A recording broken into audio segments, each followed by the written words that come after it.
if you always keep seeing what is in front of you, నీ మీ ఎదుటనున్నది మీరు చూచినప్పుడు, not seeing who is standing behind you, మీ వెనకాల ఉన్న వారిని మీరు you will be చూడలేనప్పుడు scared.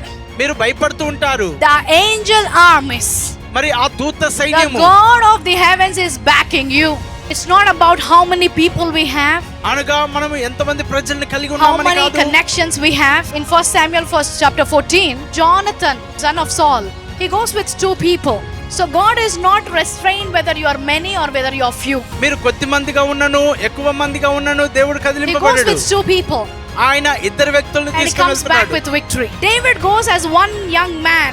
దావీదు ఒక Without చిన్నవాడిగా a weapon. వెళ్తాడు, ఆయుధం And he లేకుండా comes వెళ్తాడు. back with victory. ఆయన గొప్ప విజయంతో వెనక్కి వస్తున్నాడు. Anytime you enter a situation, don't only look at the situation. మరి పరిస్థితుల వైపు మాత్రమే Look at the చూడకండి, promise of God. దేవుని వాగ్దానం వైపు You might చూడండి. enter like everybody else, అందరి వల్లే మీరు but you ప్రవేశించవచ్చు, exit as a more than a conqueror.